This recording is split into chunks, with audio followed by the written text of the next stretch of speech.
Assalamualaikum warahmatullahi wabarakatuh. Kembali saya Fitriani Rahman kali ini menemani Anda di obrolan budaya. Untuk perbincangan kita di obrolan budaya kali ini kita akan berbincang tentang yang namanya Rambu Solo. Ini tentunya sangat populer di seluruh masyarakat Indonesia, bahkan secara internasional ini juga menjadi daya tarik untuk berkunjung ke Toraja untuk melihat prosesi pelaksanaan Rambu Solo.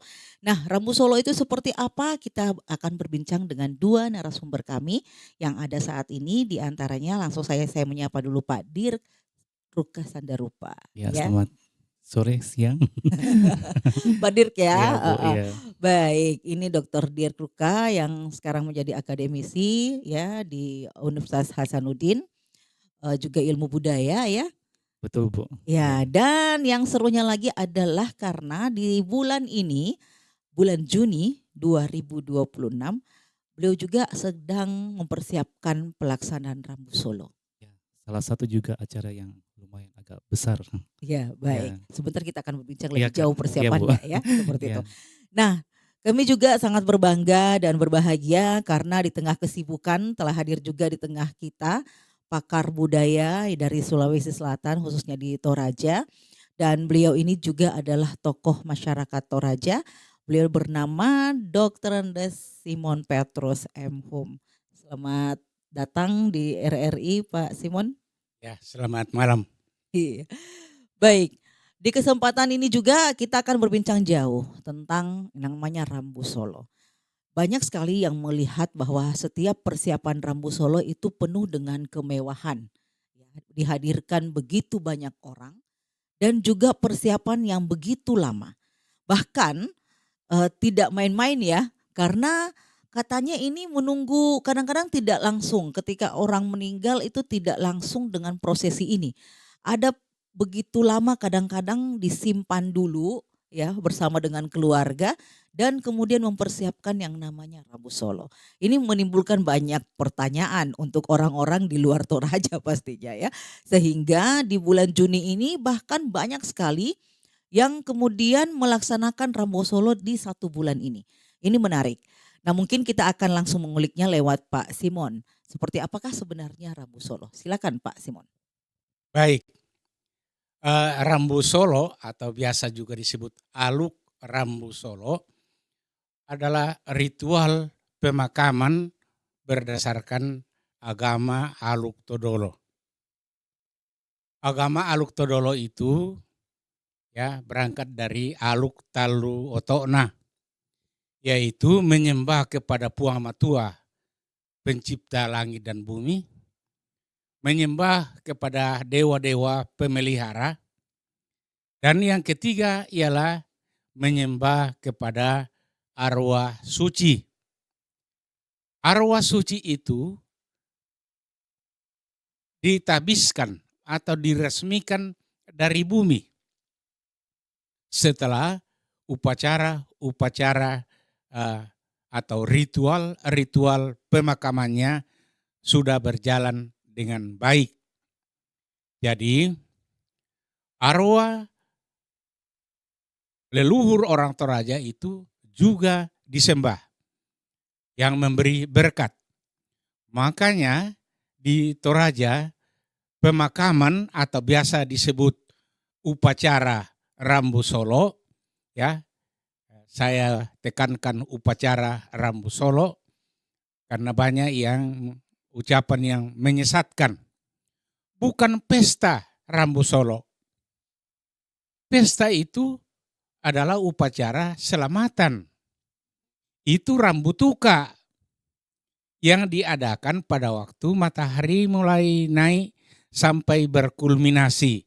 Misalnya tabisan rumah, upacara-upacara selamatan lainnya, ya, merok, mak buah. Kecuali perkawinan, ada yang menyesatkan. Dia masukkan upacara perkawinan itu ke dalam rambu mengolah tangga. Itu tidak ada. Namanya rambu artinya mengorbankan hewan. Ada kurban hewan. Nah, orang Toraja kawin hanya dihadiri oleh ketua-ketua adat. Tomina atau pemangku agama tidak ada. Tidak ada sesajen. Tidak ada jenis hewan apa yang dipotong. Tidak ada. Ya, saya di Korea Selatan ditanya mengapa orang Toraja tidak memotong kerbau pada waktu pernikahan. Ya.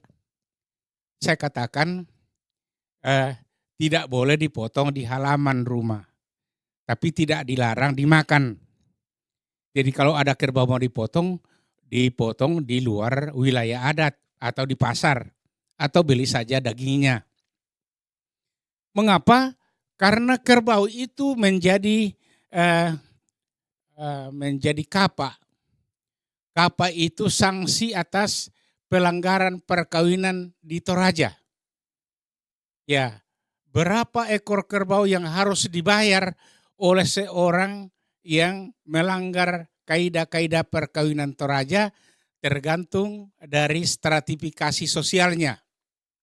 Mulai dari tanah kuah-kuah atau hamba, itu baidoko, babi yang pernah melahirkan. Kalau tanah karurung, ya kasta pekerja, atau menurut Profesor Stanis Sandarupa, the commoners, orang masyarakat umum, itu 4 ekor kerbau. Kalau tanah basi itu besi. Tanah basi itu dalam setiap wilayah adat itu dipegang oleh tomak taki abasi, tomak tora bai Lampung, tosi kampas susukna arra, kerondo ni kulitna Padang. Itu Kementerian Pertahanan. Itu menurut Profesor Dr. Salombe, bangsawan kedua. Itu membayar 8 sampai 10 ekor kerbau kalau dia melanggar kaidah-kaidah perkawinan. Ya. Dan yang paling di atas itu adalah tanah bulan. Ya. Tanah bulan itu adalah bangsawan di Toraja. Keturunan dari 3 orang Tomanurun. Tomanurun Tamborolangi di Mengkendek di Kandora. Tomanurun Mambiolangi di Kairo. Tomanurun Rilangi di Kesu. Semua keturunannya itu adalah tanah bulan. Bila mana ada anggota dari 3 Tomanurun itu meninggal, boleh orang magandang, orang boleh magelu. Jadi salah menyesatkan kalau ada mengatakan tidak boleh magelu kalau orang Toraja meninggal. Bisa. Yang tidak boleh adalah magandang. Tapi kalau keturunan langsung Puang Tamborolangi, Puang Mambiolangi, Puang Rilangi di Kesu, boleh magandang dan magelu. Magandang itu apa sih, Pak? Itu magandang itu apa? Menabu gendang. Oh. Menabu gendang yang khusus. Jadi biasanya dalam sebuah wilayah adat, orang-orang yang diupacarakan lengkap, dirapai, itu dikumpul baru dibalikan pesungna. Tempat menyembahnya dulu ke barat, karena tempat arwah di barat. Setelah dibalikan, diputar ke timur. Dia menjadi arwah suci, dia menjadi dewa. Ya, jadi namanya dibalikan pesungna dan orang magandang. Magandang. Khusus, sekali lagi khusus keturunan 3 Tomanurun Rilangi, Tomanurun Mambiolangi, Tomanurun Tamborolangi, orang boleh magandang langsung dan magelu langsung. Ya. Jadi budaya Toraja itu berakar dari Aluk Todolo, termasuk dalam upacara Rambu Solo. Rambu Solo itu baru bisa dilakukan pada waktu matahari selesai berkulminasi. Rambu Solo artinya rambu yang sudah menurun. Ya, ya. Solo itu menurun. Ya, duka mendaki. Tetapi artinya ritual yang dilakukan pada waktu matahari selesai berkulminasi. Khusus untuk arwah.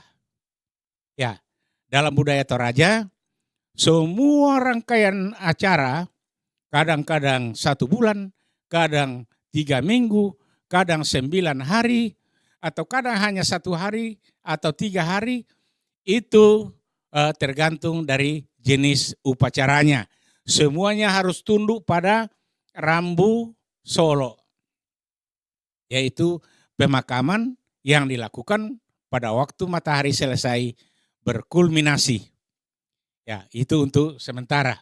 Ya, yang menarik itu kenapa kemudian butuh waktu untuk menunggu dilaksanakannya Rambu Solo. Kan biasanya kalau di luar Toraja, setiap yang sudah meninggal ada yang 1 hari 2 hari langsung dikuburkan begitu. Tapi di Toraja itu masih ada komunikasi lah ya, masih dianggap dipelihara seperti seorang yang sakit Ya. sebelum ada Rambu Solo. Ini perlu barangkali kita ketahui. Ya, betul. Ya. Jadi orang Toraja secara medis sudah menghembuskan nafasnya, tetapi dalam budaya Toraja, dalam Aluk Todolo, belum diresmikan bahwa dia sudah meninggal. Dia dianggap tidur. Makanya dia ditidurkan di bilik di selatan, namanya sumbung. Ya, di bawah sumbung itu namanya suluk. Jadi kalau upacaranya sudah mau dimulai, ada kerbau yang dipasuluk, dimasukkan di situ. Itu yang akan dikurbankan memegang peranan di dalam upacara itu. Nah, kalau dikatakan persiapannya lama, oh lama. Iya. Ya, bayangkan kalau harus membuat ratusan peta lantang, ya, yang diukir, dicat sampai indah sekali. Lakian itu tempat persemayaman jenazah setelah diresmikan kematiannya, ya. Jenazah atau orang yang meninggal yang sudah diresmikan kematiannya diikuti dengan ritual makarudusan. Lalu digirik. Digirik artinya kepalanya yang tadi tidur di barat, kepalanya di selatan. Lalu dia diangkat ke tengah sali dan menunggu tahapan-tahapan berikutnya. Tidak boleh salah.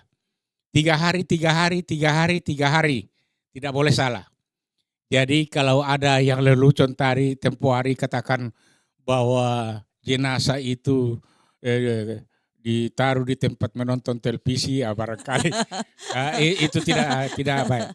Tidak seperti itu ya. Ya, tidak seperti Iya. itu. Jadi itu dia karena dia tidak tahu. Ada sekelompok orang yang mendendanya dengan sekian, saya bilang itu pemerasan, Ya. itu penipuan.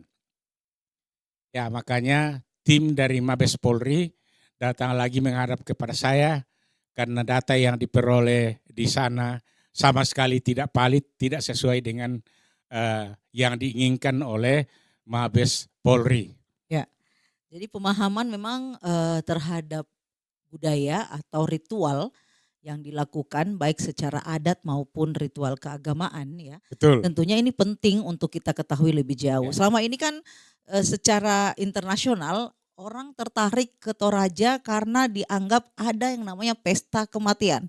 Tadi sudah dibahasakan yang namanya pesta pasti adalah sesuatu yang happy gitu ya. Jadi kematian itu kan kedukaan. Mestinya bukan pesta kematian namanya, tetapi lebih ke upacara kematian Ya, begitu betul. ya. Dan itu ada yang disebut dengan Rambu Solo.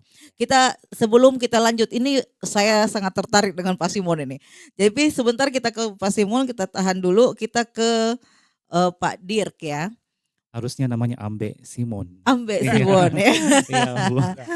Baik. Nah, Pak Dirk ini ya, Iya, ada persiapan pemakaman juga. untuk saya, iya, Iya, jadi ini, secara personal ya, pribadi, mungkin, acara Rambu Solo yang kedua yang besar ya, yang dulunya waktu masih kecil itu kan tahun 98 dan kemarin almarhum, cuma kalau kebetulan almarhum bapak saya kan dari kelas menengah ya, jadi, persiapannya nggak terlalu bertele-tele. Nanti sekarang ini baru nanti nenek lagi dari ibu yang membutuhkan persiapan lumayan panjang. ya. Ya, Dari pihak ibu iya, ya. Yang iya, jelas sudah ada persiapan untuk pemakaman juga. Nah, dilihat dari rundown-nya cukup panjang ya. iya, Kalau tadi ada bahasanya Pak iya, Simon bisa sampai 9 hari. Ada juga yang bikin 3 hari tapi dipadatkan begitu ya Pak Simon ya. Ya. Nah ini dimulai dari tanggal 13 dan akan berakhir tanggal 27 ya. 30 Bu. 30 Iya, jadinya. Ya iya, baik. Ini panjang sekali. Ada beberapa di antaranya yang menarik ada acara Mak Badong ya. iya, Terus juga eh, Mapasatedong ya. iya, Ada Maparoko Alang dan ini mungkin yang dimaksud dengan Pak Simon tadi Mapalao itu barangkali ya yang dilakukan di siang hari sampai titik kulminasi tadi ya. Terus kegiatan-kegiatan ibadah lainnya yang kemudian dilanjutkan sampai akhir ya. iya. Dan Ya, kebetulan hari ini tadi, pas hari ini sudah dibuatkan tahu-tahu. sudah ada Iya, tahu-tahu. Itu iya. tahu-tahu apa sih? Patung ya, Mbak, ya? Ya. Patung ya, patung jadi khusus, Oh, memang untuk, dari Ya. strata bangsawan, Bu. Duplikat. Iya, duplikat. Duplikat ya. dari almarhumah atau almarhum. Iya, Biasanya persis karena Ya. seharusnya. orangnya belajar di Bali. Iya, Ya, jadi nenek dari mama kamu itu Puang Alfida, eh, Papang. iya di Puang Batualu, ya Puang Sonura itu Iya. saya hadir. Oh, hadir, Prof? Ya, Oh, oke. jadi saya tahu betul. Jadi tahapan-tahapan 3 malam. Melobodo tempat menerima tamu 3 hari. Sudah mulai dibungkus merah. Emas yang akan ditempelkan itu sudah ditempa. Ada emas. Emas, Oh, itu emas disimpan di mana, Pak? emas itu yang ditaruh di peti itu. Oh, ya Ya, ya ya ya. Jadi ada emas juga ya? ya saya hitung 4 kerbau waktu istri saya dan anak saya karena besar sekali petinya. Ya, jadi sesudah itu Mak Parkoalang turun di Lumbung 3 hari di situ. Sesudah itu Mak Palau itu ada semacam arak-arakan ya sebenarnya menurut orang-orang dulu Ya. dia arwahnya diarak menemui leluhurnya. Hmm. Ya dengan segala macam bunyi-bunyian dan kerbau dan lain-lain. Jadi ukiran-ukiran dotilangi pada mayat itu, pada jenazah itu diukir dengan emas. Dan ada ahli khusus yang membuat emas itu menjadi seperti lembaran kertas. Dan itu ditempel. Itulah namanya todi rapai atau todi balun bulan. Itu khusus untuk talu lembangna. Mengkendek silanang ganda batu, makale sangala. Batu alu itu sangala. Ya, jadi jangankan emas. Tapi Ambe saya nggak pakai emas. Ambe masih pakai emas ya? Iya, Oh, pakai ya? pakai. Ya, di kampung kami tidak pakai ukiran, tetapi jenazah dibungkus sedemikian rupa bulat, baru namanya dibulawan nih. Itu guntingan-guntingan emas diukir di situ. Wah, keren ya. Saya Ya, sudah keren banget, membayangkan Bu. itu ya. Saya sudah membayangkan. Iya. Saya belum Iya. lihat tetapi saya coba membayangkan luar biasa prosesi yang dilakukan untuk menghargai Iya. mereka yang sudah berpulang ini ya. Ya, Apalagi kalau mereka tergolong tetua adat Ya, misalnya atau tokoh masyarakat dan juga adalah kelompok bangsawan. ya, Ini kelihatan bahwa betul-betul upacara yang dilakukan itu serius ya di Rambu Solo itu sendiri. ya, Ya. Nah kembali, ini Dirk, Pak Dirk ya, tadi kan ini ada tahu-tahu sudah ya. Ya, saya juga pernah melihat ada beberapa tempat yang saya datangi itu patung ya. Tahu-tahu juga ya namanya. Dan memang kalau saya lihat fotonya tuh mirip dengan tahu-tahu ini. Jadi dia Iya, seperti hidup begitu ya dan disimpan di tempat tertentu ya oleh kelompok masyarakat apa ya misalnya keluarganya begitu. Biasanya ada dibikin bersanding suami istri, ada sempat saya lihat seperti itu, ada juga misalnya anak dan sebagainya. Nah ini kalau sudah dibikin berarti ada juga yang pernah saya dengar bahwa tahu-tahu pun juga itu memang butuh upacara untuk diangkat gitu ya. Apakah itu benar seperti itu? iya, karena Heeh. salah satunya dengan adanya toto itu artinya dia mengangkat derajat, upacara tersebut, ya. Jadi itu, apa ya, dalam tanda kutip, Rambu Solo ini, kita dari pengalaman saya sebagai generasi muda, Bu, memang semuanya membutuhkan yang namanya duit ya. Dulu, saya kurang tahu ya Ambe, kalau apakah memang, dulu Rambu Solo, apakah yang dari strata bangsawan itu memang sudah ada kesanggupankah atau dibantukah dalam persiapan? Tapi kalau kita lihat zaman sekarang ini, secara personal untuk Rambu Solo, untuk membuat satu Rambu Solo yang sebagai, kelas bangsawan sendiri itu kita memang, membutuhkan, effort yang Tinggi ya. tinggi ya, effort yang tinggi dari keluarga masing-masing.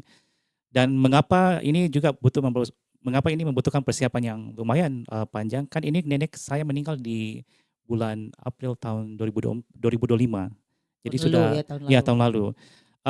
Jadi, itu pun kami untuk mengiyakan, upacara yang bersifat kelas bangsawan ini harus ada kesepakatan dulu. Seluruh keluarga Iya, gitu ya. jadi kesepakatan dari antara dari anak-anaknya nenek yang masih hidup 3 orang, lalu, turun ke cucu, keponakan, Sampai ke iya, bawah-bawah lah ya. sampai ke bawah Dan bagaimana sepakat sepakat apakah sudah mau dilakukan, bisa melakukan, dilakukan atau tidak. secara, tradisional dan bangsawan, Bu. Iya, jadi Iya. sebenarnya memang ada waktu yang range cukup berpikir ya, Iya, jadi sebenarnya karena effort tadi range ya, yang berpikirnya itu sebenarnya, karena effort tadi. selain kita, yakini ada aluk, ya Hah? tetapi yang realistisnya adalah, kenapa membentukkan 1 tahun untuk, mengiyakan itu karena ya, eee, uangnya, Kondisi itu ya. kondisi ekonominya, Nah ya. itu jadi selama setahun nenek disimpan di mana? Selama ini nenek disimpan di rumah, Di di dalam rumah rumah. Jadi dia keluarga dirawat atau di seperti rumah orang nenek? Di di rumah rumah nenek nenek, di sendiri. Oh kampung. ya, Jadi selama setahun itu dia dirawat seperti orang biasa, baik. ya Seperti yang dikasih makan, disampaikan tadi minum, oleh Dirk. ya. iya, Ya. iya. Seperti itu. Ini kan menarik karena tidak semua orang tahu bahwa begitu prosesnya ya. Saya kembali ke Pak Simon. Pak Simon ini tadi saya cuma mendengar ya di Toraja dulu itu bahwa ada tahu-tahu ini juga ada proses apa katanya mengangkat gitu ya. Ada proses upacaranya dan itu juga setelah Rambu Solo. Apakah bisa digabung ataukah memang harus menunggu selesai Rambu Solo atau seperti apa untuk tahu-tahu itu sendiri? Ya, baik. Pembuatan tahu-tahu dimulai dengan upacara Makleleng Nangka.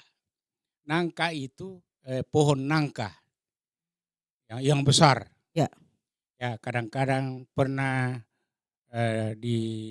harus dicari ke Sinjai nangka yang besar karena nangka itu tidak pecah-pecah dan memang kuat sekali. Eh, Kayu itu ditebang dengan memotong hewan. Kemudian ada tahapan-tahapannya. Membentuk badannya, ada lagi upacara. Lalu selesai namanya ditabiskan, ya, diresmikan. Ya, sementara upacara Mariu Batu atau menhir itu yang biasa kita lihat di televisi, batu-batu yang tinggi sampai 3 meter, itu ditarik oleh ribuan orang. Tapi sekarang saya anggap nakal karena yang tarik eskavator. Tidak lagi orang, sudah Iya, modern, Pak. iya, dan jadi ya Kreatif ya. dia juga sudah memakai teknologi Ya. sampai batu itu berdiri. Jadi manfaat dari tahu-tahu dan manfaat dari menhir itu, batu atau simbuang itu ada dua, secara praktis dan pragmatis. Praktis ialah penanda pengingat kepada anak cucunya bahwa itulah nenekmu dulu. Ya, itulah batu dari peringatan dari menhir nenekmu yang diupacarakan dengan upacara besar. Ya. Dan secara pragmatis wilayah itu namanya artefak.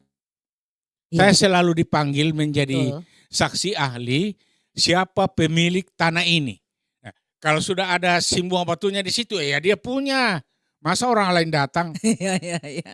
Ya, jadi Jadinya artefak benar. luar biasa sore ini. Terima kasih kepada TPRI. RRI, Pak. Ya, oh iya, RRI yang boleh memberikan peluang kepada kita menjelaskan sebenarnya hal yang kadang-kadang masih abu-abu pemahaman kita tentang budaya Toraja. Tidak semua orang Toraja boleh diupacarakan dengan tingkat rapasan atau tingkat tinggi. Ya, ada yang membatasi. Yang membatasi ialah kastanya. Ya, yang membatasi adalah kemampuannya. Biar bangsawan juga kalau tidak mampu, Ya. ya biasa saja. Biar orang di bawah dan mampu dilarang. Dilarang, jangan. Karena bukan bagiannya. Bukan pakaiannya. Ya, saya datang, pakaian putih. Itu pakaian orang Toraja. Ya, karena kita mau berbicara masalah Rambu Solo, saya pakai baju hitam. Ya, baju hitam dan sarung putih karena itu memang pakaian saya dalam upacara. Anehnya, sarung putih ini kadang-kadang dipakai orang sembarangan. Ya, malah menjadi pakaian seragam. Itu kan sudah melanggar. Padahal setiap orang mempunyai pakaian. Ya, baju sielena, dodo sangkalamakna. Siele artinya yang pantas. Ya, jadi tidak boleh mengada-ada. Sekali lagi,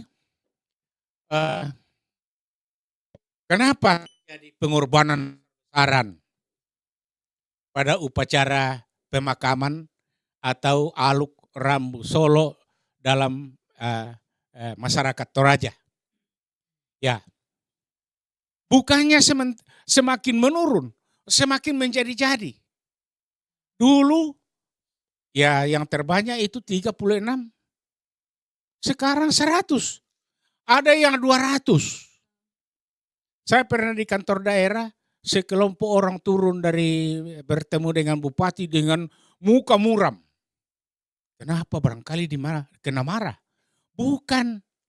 Dia minta memotong 300 ekor kerbau. Baru bupati larang. Kamu hanya boleh memotong 150. 70 itu disumbangkan ke masjid, ke gereja, ke pembangunan desa, pembangunan jalan-jalan, aspal, dan semuanya. Makanya di Toraja jarang ada jalan di kampung yang rusak. Ya, 70 itu ya dipotong untuk kepentingan adat. Apanya didapat oleh siapa? Ketua adat sudah tahu, namanya Tomanyampan. Kerbau dengan motif begini, tanduknya atau kepalanya didapat oleh tongkonan ini. Ya, itulah kepalanya ditaruh di tulak somba. Kenapa? Karena sebelum kerbau ini, sudah tadi kita jelaskan ya, sebelum kerbau ini dikurbankan, disomba dulu, disucikan. Ya, disucikan. Sombaya rigoa, orang yang suci di goa, artinya menurun di goa. Ya, jadi disomba. Tulak somba itu sebenarnya melayang itu, tetapi maksudnya untuk memasang tanduk-tanduk kerbau yang dulunya disomba, disucikan. Tidak boleh dibuang. Berarti tidak semua kerbau disomba ya? Oh, tidak semua. Tidak semua. Ya hanya maklalan naluk. Misalnya parepe, kayu sangrere, tulak paja, terong bonga. Terong bonga itu yang ditambat di menhir batu. Ada juga yang ditambat di pohon enau atau itu pinang. Itu semua kepalanya kerbaunya disomba. Ya. Lalu timbul lagi pertanyaan. Apa maksudnya? Apa tujuannya? Ada upacara besar-besaran itu, mengurbankan kerbau yang besar-besar. Hampir ratusan. Bahkan peti jenazahnya disalut, diukir dengan lembaran emas. Itu saya potong dulu Pak Simon. Kalau misal sampai 100 ekor, misalnya 50 sampai 100 ekor ini untuk berapa jenazah? Satu Satu saja. jenazah? Iya. Oh begitu. Iya. Selama ini saya kepikiran bahwa yang dinamakan dengan upacara Rambu Solo dan rame-rame itu mungkin bergabung ya berapa banyak jenazah. Oh tidak. Oh tidak ya. Satu saja. Satu satu saja saja. itu, Bu. Tadi Ya. sudah ada yang mau potong 300 ekor. Iya. Luar biasa. Tetapi biasanya mengikut anaknya atau cucunya namanya mengkalepe. Tapi tidak dihitung. Yang dipotongkan, yang dikurbankan Yang kerbau diupacarakan itu. hanyalah neneknya atau mamanya yang mengikut yang lain, tapi tidak termasuk yang Utamakan itu Ya. ya. Apa yang melatar belakangi terjadinya upacara besar-besaran itu?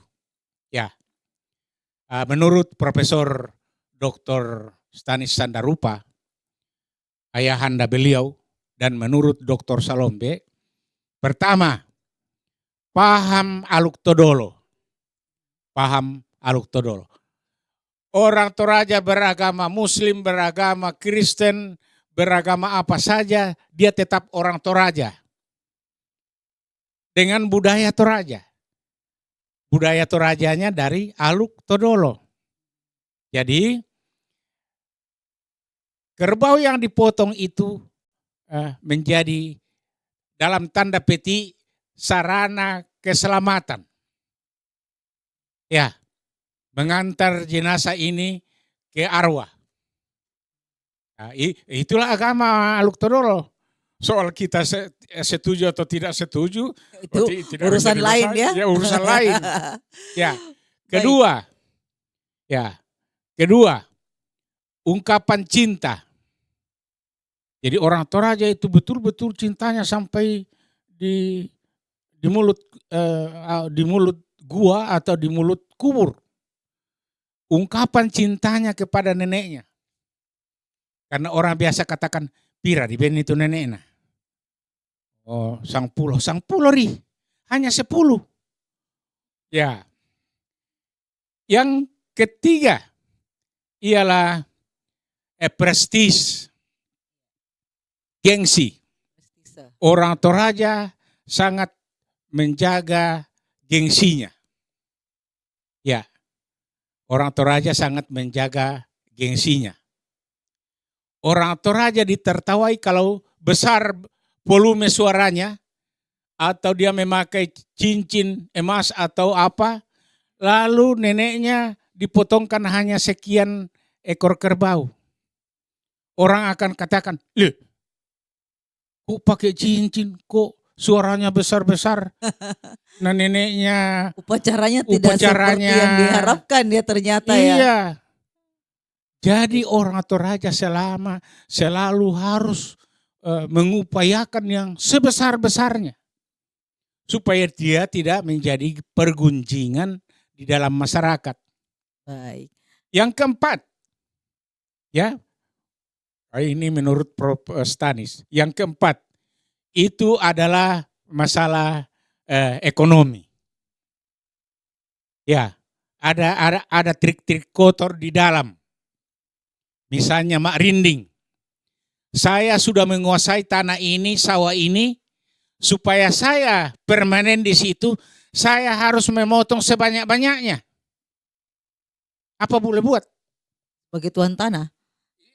Apa boleh buat supaya saya tetap permanen di situ. Mak Rinding artinya rinding, dinding.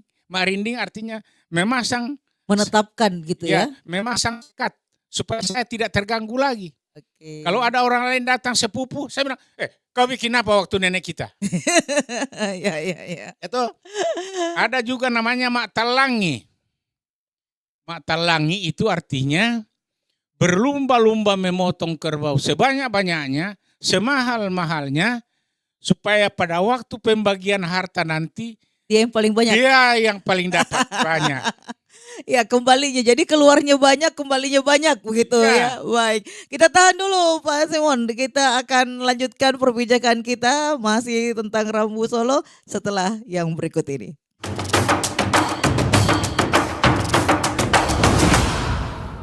Baik, kembali di obrolan budaya, masih saya Fitriani Rahman yang menemani bersama dengan dua narasumber saya, Bapak Simon Petrus dan juga Pak Dirk Rukasandarupa. Dan yang menarik lagi adalah karena kita berbincang banyak tentang Rambu Solo yang tentunya selama ini kita hanya mengenal secara kulitnya saja, tapi hari ini tentunya kita akan mengulik lebih jauh tentang keberadaan Rambu Solo. Dan dari perbincangan ini kita juga baru tahu ya bahwa begitu banyak hewan khususnya kerbau yang disembelih itu hanya untuk satu jenazah gitu ya. Kita berpikirnya mungkin kalau banyak ini lagi rame-rame ada berapa, dan itu baru ketahuan ternyata tidak seperti itu. Kita ke Pak Dirk dulu nih. Pak Dirk, ini Iya, yang Bu. sudah siap-siap. Saya juga Iya. kayaknya pengen tahu sudah siap berapa ekor kah? Ya, jadi kalau untuk nantinya acara kami itu, Bu, sekitar Sekitar 30 kerbau. 30. Nih sudah luar biasa, nih sudah puluhan, sudah Puluhan. prepare ya. Jadi memang ada pantas ya membutuhkan waktu lama menyiapkan 30 ekor. Iya, sebenarnya Heeh. kan itu kembali tadi yang seperti Prof. Heeh. Ambe bilang, memang ini semua adalah kesepakatan. Heeh. Walaupun dia berasal dari keluarga bangsawan tetapi kondisi ekonominya nggak mampu, Ya, jangan dipaksa. ya. Tetapi tadi ada Ya. catatannya, Hmm. kalaupun dia mampu tapi bukan dari keluarga bangsawan tidak boleh. Tidak boleh, Ya, tetapi ini banyak yang jadi dilakukan sekarang, Bu, ya. ya, Iya, ini kita jadi iya. lebih tahu ya bahwa begitu aturan yang sebenarnya berlaku. Baik, kalau sudah ada prepare nanti kita akan melihat nanti ya seperti apa prepare-nya Palau itu yang akan dilakukan ya oleh keluarga besarnya Pak Dirk. Kita kembali ke Pak Simon. Ini kan banyak ini biaya yang mau diongkosi nih Pak Simon ya. Saya surprise ada yang bermuram wajahnya 300 ekor ditolak. Saya biasanya itu kan mencarinya yang bikin bermuram ini, tetapi ditolak jadi bermuram durja.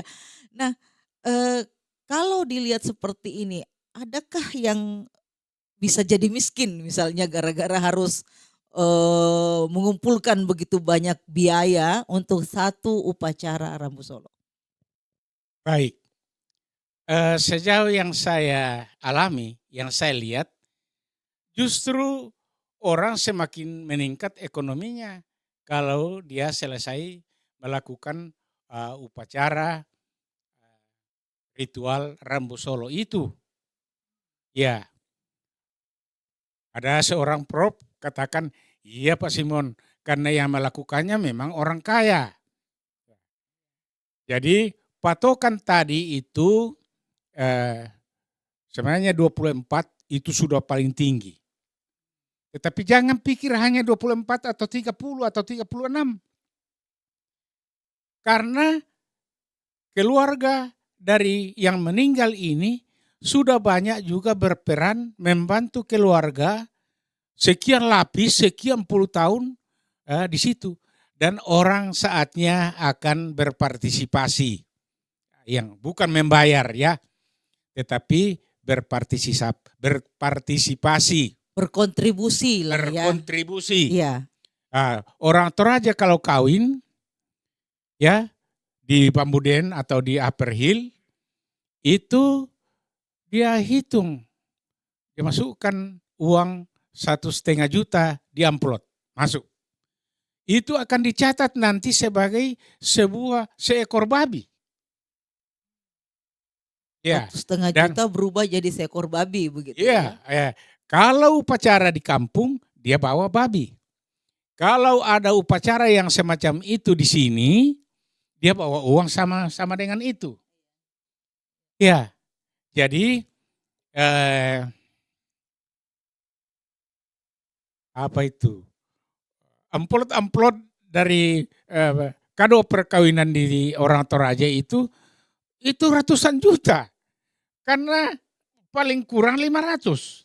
Jadi memang prestisenya ya. Ya. Ada prestise di situ. Iya. Malu kita kalau masa 250 atau 300. Ya. Orang katakan tak kalah nih. Jadi dia masukkan Terlanjur ya. dia terlanjur ya, dia masukkan 1 juta atau 1,5 juta. Ya, anakku kawin dulu ada yang 10 juta, ada yang 5 juta. Ya. Tapi Jadi, nanti kalau mereka bikin nah kegiatannya itu dia. Pada waktu dia dicatat ada juga tuh, hajatan Pak. yang sama, Iya. tidak mungkin saya menonton. Ya. Jadi rupanya partisipasi, kontribusi seluruh segenap anggota keluarga di dalam mengupacarakan pemakaman orang tuanya itu memicu dia mencari uang. Ya, orang Toraja kita tahu Jadi kerja keras ya. ya, hidup di Makassar itu sederhana saja. Karena fokusnya tidak begitu. Ya, jadi dia hidup sederhana, mobilnya sederhana. Tetapi tunggu tanggal mainnya kalau orang tuanya meninggal atau neneknya meninggal, dia akan perlihatkan. Jadi menabungnya lama ya. Menanggungnya lama. Semuanya karena 3 alasan tadi. Ya, bahwa uangnya ini berperan mengantar arwah orang tuanya menjadi arwah yang suci, yang disembah, dan bahwa ungkapan cintanya sudah sedemikian itu. Kemudian ada juga gengsi. Itu menurut Profesor Stanis itu yang paling dominan. Iya. Cenderung ke prestis sebenarnya. Prestis. Ya. Iya, gengsinya. Makanya orang Toraja katakan pada pantunu ki. Pada pantunu, mentunu artinya sama-sama memotong kerbau. Tapi mentunu juga membakar. Orang katakan ya kamu itu orang kaya membakar kerbau, tapi kami membakar ubi saja. Ya. Jadi dan yang ketiga adalah alasan ekonomi. Marinding berkorban sebanyak-banyaknya supaya dia aman di sawah yang dia kuasai atau tanah yang dia kuasai.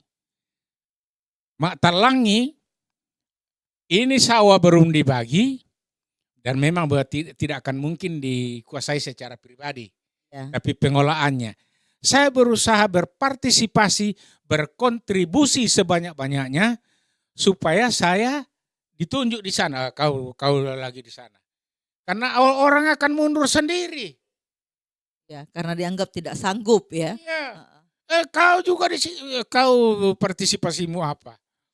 Jadi itulah yang melatar belakangi. Ya. Baik. Jadi kalau kita mendengar lebih jauh tentang keberadaan ini bahwa sebenarnya ada yang menarik buat kita petik dari budaya atau ritual yang dibuat seperti Rambu Solo ini. Bahwa sebenarnya ada nilai kebersamaan, ada nilai gotong royong yang sebenarnya itu terbangun dari budaya-budaya yang ada di Toraja itu sendiri. Karena rasa kebersamaan itu sehingga muncullah yang namanya ayo mungkin kalau di bahasa sekarang saweran ya, ayo rame-rame membantu, keluarga yang akan menyelenggarakan upacara. Karena ketika juga akan ada upacara dari keluarga lainnya, itu juga akan ada balasannya.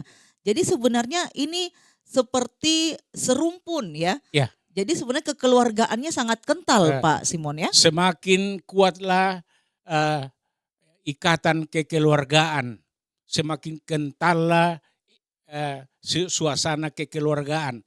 Karena keluarga dari Manado, dari Papua, dari Timika, dari Flores, dari Jawa, dari Belanda, dari mana-mana saja datang, terjadilah reuni keluarga.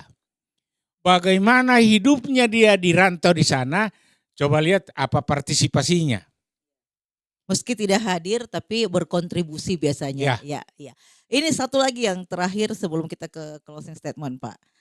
Saya penasaran, begitu banyak kerbau ataupun ada babi di situ juga yang dipotong, ini nanti setelah dipotong dimakan rame-rame atau seperti apa, Pak? Ah, ini nih. Ya, jadi begini,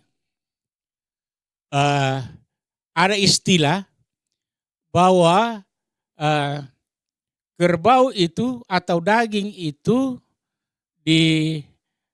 diiris dulu sebelum dibunuh. Diiris dulu sebelum dibunuh. Artinya begini, kerbau apa lagi yang mau dipotong? Oh, kerbau belang. Nah, kepalanya untuk tongkonan ini, kaki kanannya depan untuk tongkonan ini, hatinya untuk ini. Semua bagiannya itu sudah ada yang punya. Baru dibunuh.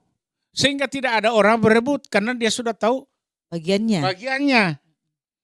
Nah, makanya kadang-kadang saya dipanggil memberikan keterangan selaku ahli di sana.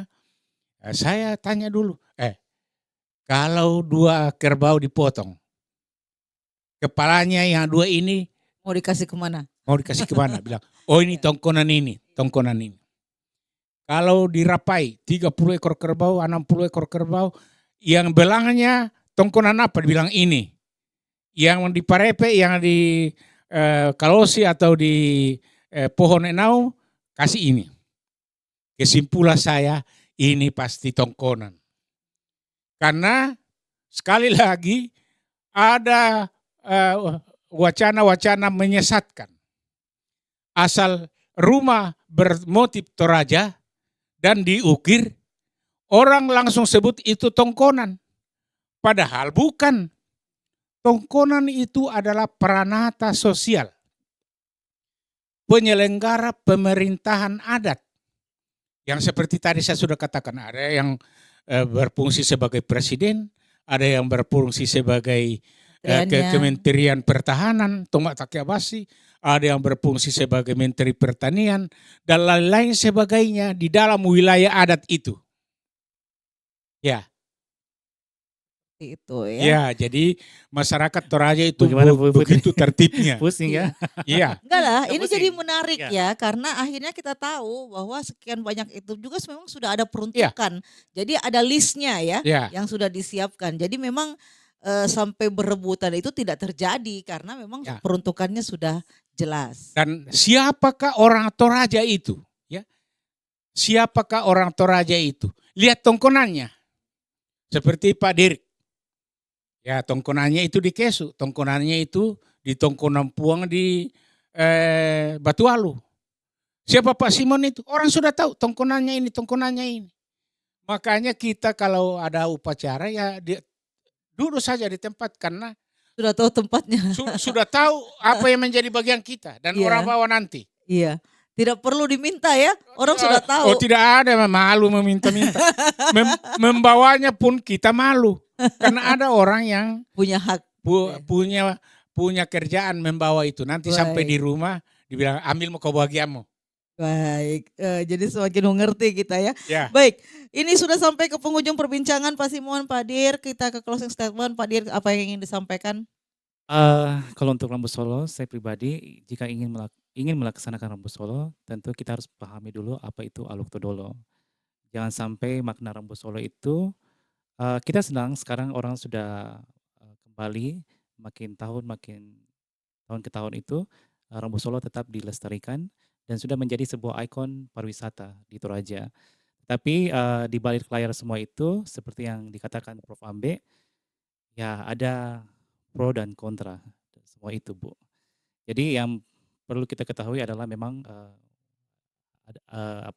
bagaimana untuk memahami agama budaya Toraja itu sendiri.